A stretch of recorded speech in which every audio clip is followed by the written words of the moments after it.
Imagine two nations, Japan, the long-reigning economic giant, and South Korea, once its aid-dependent neighbor. For decades, Japan was the heavyweight, its brands and innovations defining global standards. South Korea, the underdog, was determined to catch up, fueled by relentless ambition. But now, the tables have turned. The student has become a rival, and the world is watching a true economic showdown. No longer a simple story of mentor and pupil, this is a fierce rivalry, one shaped by history, ambition, and a shared demographic crisis. Japan brings legacy, deep pockets, and institutional knowledge. South Korea brings energy, risk-taking, and a hunger to prove itself. The competition is about more than GDP, it's about momentum, cultural influence, and future vision. The line between leader and follower is now blurred. In some areas, it's impossible to tell who's ahead. The race is on, and the outcome is anyone's guess. Let's talk numbers. Japan's economy is massive, fourth largest in the world with a GDP of $4.2 trillion. South Korea at $1.7 trillion seems far behind, until you look closer. GDP per capita tells a new story.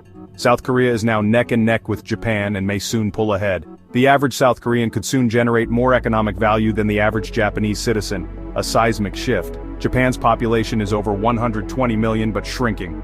South Korea's is just over 50 million but highly productive. South Korea's economy is concentrated with individuals punching above their weight. Growth rates? South Korea consistently outpaces Japan, posting 2-3% annually, while Japan lags below 1%. This rapid growth has closed the gap dramatically. It's no longer David versus Goliath, it's Goliath versus Goliath, with the younger one gaining speed. The numbers reveal a rivalry that's closer than ever. Japan's size still matters, but South Korea's momentum is undeniable. The economic landscape is shifting fast. The contest is now about who adapts best. In tech, Japan once ruled. Sony, Nintendo, and Panasonic were global icons. But South Korea's chaebols, Samsung, LG, SK Hynix, have surged ahead, especially in smartphones and memory chips. Samsung is now the world's top smartphone and TV maker, and a memory chip powerhouse. Japan still excels in robotics, high-end sensors, and hybrid vehicles, but lost ground in mass-market electronics. South Korea's relentless R&D spending has paid off, letting it leapfrog into global leadership in key sectors. In semiconductors, South Korea dominates memory chips, while Japan leads in materials and equipment. The rivalry is now a split decision, Japan's deep tech versus Korea's market-driven innovation. South Korea has the edge in fast-moving consumer tech. Japan holds strong in specialized, high-value fields. The innovation race is tighter than ever.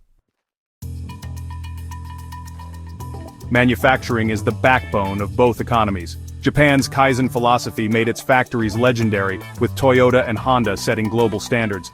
But South Korea learned fast.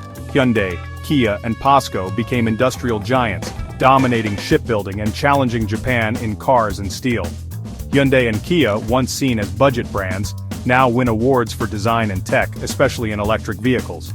South Korea's aggressive scale and speed have shifted industrial momentum. Japan still leads in high-value components and advanced robotics, the things that make the things. South Korea excels at assembling world-class final products at scale. Its exports often outpace Japan's, signaling a new industrial era. Japan's strength is deep and specialized. Korea's is broad and fast. The industrial rivalry is now a contest of depth versus scale. Economic power is also about culture. Japan's anime, video games, and icons like Pokémon made it a cultural superpower for decades. But the Korean wave, K-pop, K-dramas, and K-beauty, has taken the world by storm, especially among youth. BTS, Blackpink, and hit dramas have made Korean culture trendy and influential, boosting tourism and global brand power. K-culture is now a multi-billion-dollar force, making Korea itself a hot global brand. Japan's influence is deep and nostalgic. Korea's is current and fast-moving. In trend-setting and youth appeal, South Korea leads. Japan's legacy endures, but Korea owns the cultural moment. The soft power contest is a generational clash. Beneath the surface, both nations face a demographic crisis. Japan has the world's oldest population, shrinking for over a decade, straining its economy and public finances. South Korea's situation is even more dire. Its fertility rate is the world's lowest, and its population is aging at record speed. Both countries risk losing their economic edge as workforces shrink and social costs soar. Governments have tried incentives and reforms, but birth rates remain stubbornly low. High living costs, intense work culture, and changing social attitudes are tough barriers. The demographic time bomb threatens to undo decades of progress. It's a race against time. Who can adapt before the decline bites hardest? Tech and immigration may help, but solutions are elusive. This shared crisis is the great equalizer in their rivalry. The future depends on who manages aging best.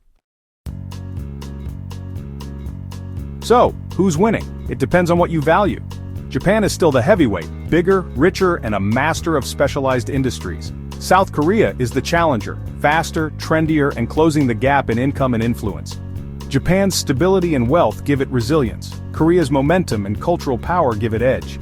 Both face the same demographic cliff, but Korea's is steeper. The winner may be the one that best manages population decline through tech, automation, or immigration. This isn't a story of one winner and one loser, but of convergence. Japan is the established master, Korea the ambitious upstart. For now, Japan holds the title, but Korea is winning rounds. The contest is far from over. Who are you backing?